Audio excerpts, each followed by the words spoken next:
Bon, il est maintenant temps d'aller faire Helix, l'un des gros coasters également de ce parc, un multi-launch coaster McRide qui, d'après les avis que les gens peuvent avoir dessus, a l'air très bon quand même. On va voir ce que ça donne. Mais je pense qu'on peut être assez surpris de ce coaster. En tout cas, j'en attends beaucoup. On va aller découvrir ça. La vue, évidemment, sur la colline va être un gros point fort aussi. Mais il y a l'air d'avoir des éléments assez sympas et notamment de l'airtime. Donc allons découvrir tout ça.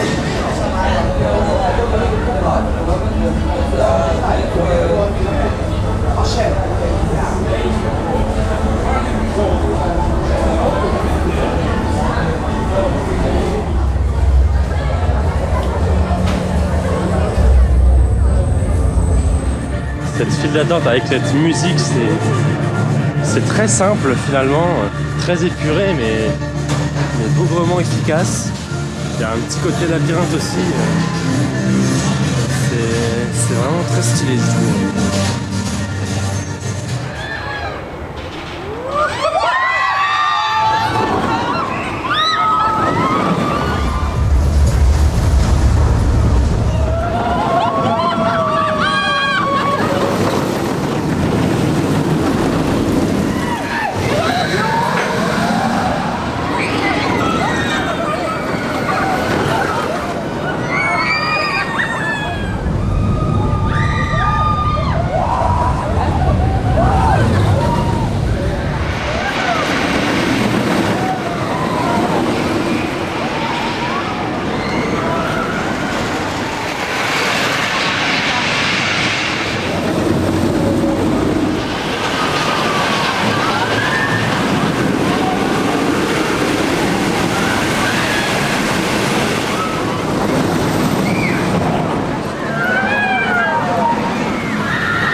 Sortons d'un petit tour d'Helix, enfin même de 2 tours en vrai. On l'a fait à l'avant, on l'a fait à l'arrière. C'est un très bon coaster. Alors, il faut parler de la musique déjà. Parlons-en de cette musique qui est quand même incroyable, je trouve. Elle est vraiment ultra stylée. Dans la file d'attente, dans la gare, ça apporte une vraie ambiance. Ensuite, le coaster en lui-même, c'est des trains Mack, donc niveau confort, il n'y a rien à dire. Niveau tremblement, vibration, c'est très fluide. Quelques petits tremblements par-ci par-là, mais rien de bien méchant à noter. Et le coaster est très bon au niveau des inversions, au niveau des airtime. C'est très agréable à rider. Je reste quand même un petit peu sur ma faim. Je m'attendais à un peu plus d'intensité. Je m'attendais à ce que les jets soient un peu plus marqués. Mais ça reste très agréable pour autant. Après, c'est vrai que la lap bar se resserre quand même beaucoup. Donc ça malheureusement gâche un tout petit peu la fin de l'expérience au niveau du ride. Là, ce qui fait beaucoup de bruit à côté de moi, c'est une petite balançoire SNS. C'est assez rare d'en trouver en Europe. J'avais déjà testé ça à South Park et j'en avais un très bon souvenir, donc on va aller tester ça.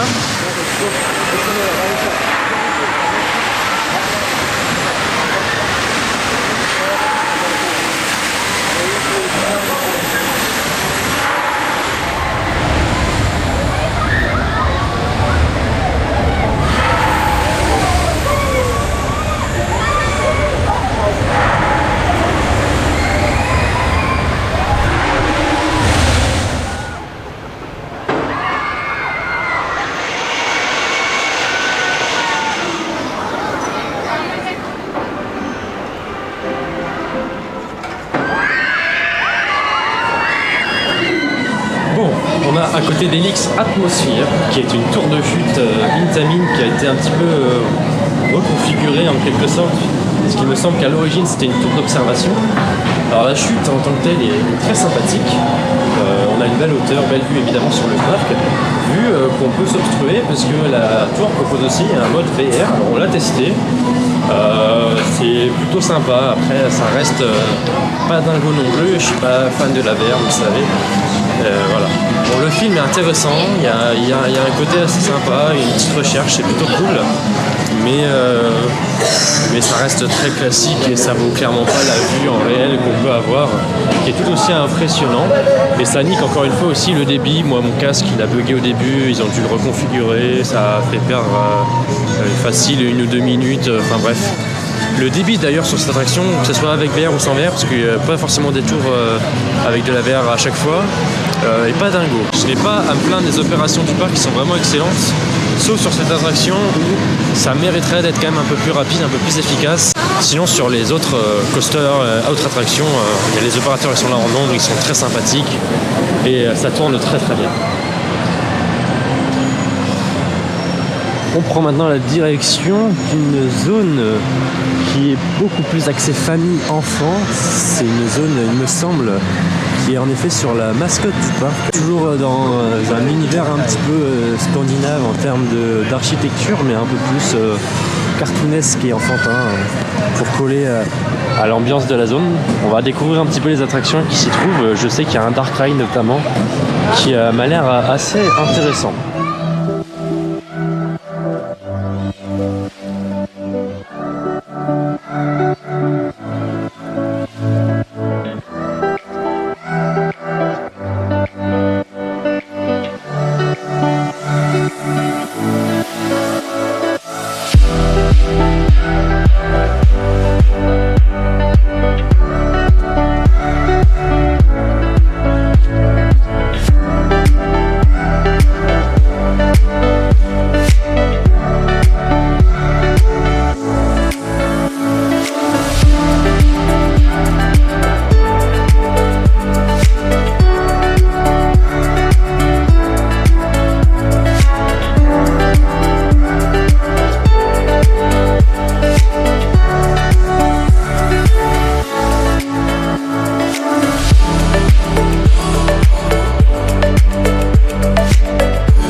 Qui ne se fout pas de la gueule avec les enfants. La zone est vraiment super jolie. C'est évidemment une zone qui vient célébrer un petit peu les mascottes du parc, le petit lapin vert assez célèbre. On les voit beaucoup d'ailleurs dans la zone, se balader, prendre des photos avec les enfants, voire même faire des attractions. C'est assez surprenant, plutôt rigolo à voir. Franchement, très belle zone en tout cas. Il y a 2 coasters à faire, il y a quelques petites attractions un petit peu pour les enfants, mais il y a aussi et surtout un excellent Dark Ride. Il est un petit peu planqué au fond de la zone. Il n'est pas forcément très populaire puisque je pense que beaucoup de gens ne savent pas qu'il est là en vrai. C'est vrai que c'est assez discret au niveau de l'entrée, mais par contre il est vraiment très très bon. C'est bien décoré, beaucoup de thématisation, il y a pas mal de détails. L'histoire est plutôt rigolote. C'est évidemment assez axé pour les enfants, mais c'est quand même vraiment un très bon Dark Ride. Si on compare avec celui récemment ouvert à Plopsaland par exemple, celui-ci est quand même au-dessus. On a un aspect thématique qui est quand même au-dessus, faut le dire. Ouais, mais Boomba quand même. Boomba il est pas mal. Boomba est pas mal. Ouais, mais voilà, c'est vrai. Non mais moi j'aime beaucoup en tout cas ce Dark Ride, donc c'est vraiment un truc à faire et à ne pas louper ici. Ça bonifie vraiment cette zone et ça la complète très très bien. En tout cas voilà, vraiment très belle zone dans l'ensemble. On continue la visite.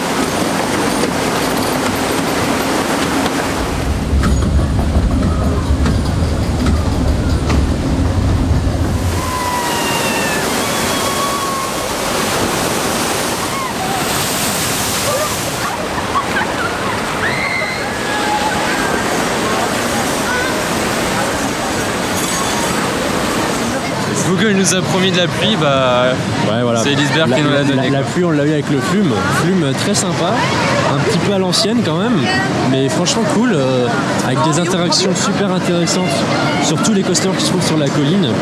On a des points de vue vraiment cool à l'intérieur du ride. Et donc là maintenant, on se dirige vers Mechanica, qui est un Starship Zero, un flat ride que j'avais déjà pu faire à la Rhine Kermes ou à la Tilburg Kermis. Donc que des modèles de foire. Là ici c'est un modèle parc. Et c'est un flat ride que j'avais beaucoup aimé. Alors on va tester ça ici. On va voir si mon avis va confirmer un petit peu mes souvenirs ou pas. En tout cas, comme toujours, file d'attente bien intégrée, bien thématisée. L'attraction est très jolie en tout cas visuellement. Et il y a des petits éclairages sympas. Je pense que de nuit, ça peut être quelque chose. Et puis on a des petites vues aussi sympas sur Valkyria. Bref, tout s'entremêle ici aussi dans ce parc. C'est beaucoup moins entassé que Gronalund, mais on a quand même énormément d'interactions entre les attractions et c'est très chouette.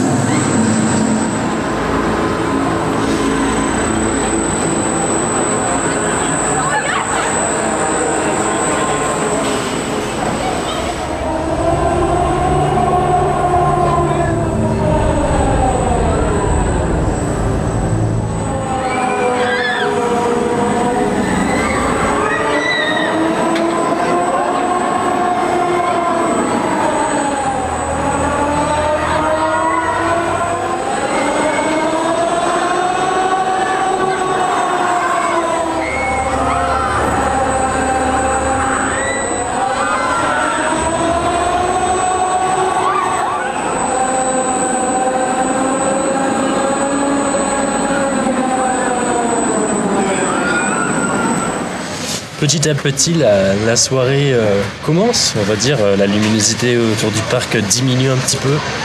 On va voir un petit peu comment ça se passe quand c'est éclairé. Le parc ferme à 23h, donc on va pouvoir rider aussi de nuit. Je pense que ça promet d'être assez sympa, surtout que la luminosité n'a pas été terrible durant ce séjour, donc j'espère que de nuit, en tout cas, on va avoir de bons moments dans les rides. Je vais vous faire quelques petites images aussi pour conclure cette vidéo avant la conclusion finale et notre avis général sur le parc.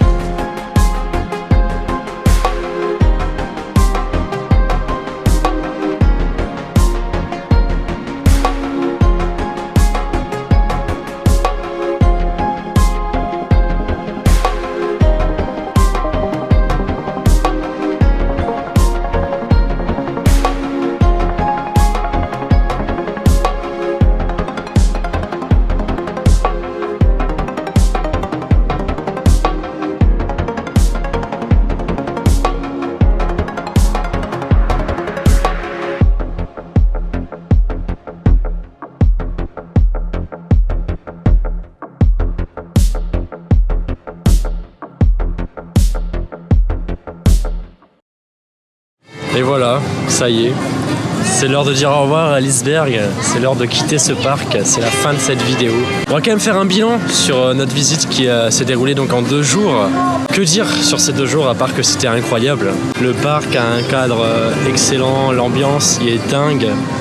L'ambiance le soir notamment, le soir il y a une ambiance vraiment particulière, c'est totalement différent que le reste de la journée. Les employés ont l'impression qu'ils sont tous potes entre eux, ils sont beaucoup plus cool, ils jouent un peu avec les klaxons, les différentes annonces qu'il peut y avoir au niveau des attractions, bref, c'est très très rigolo.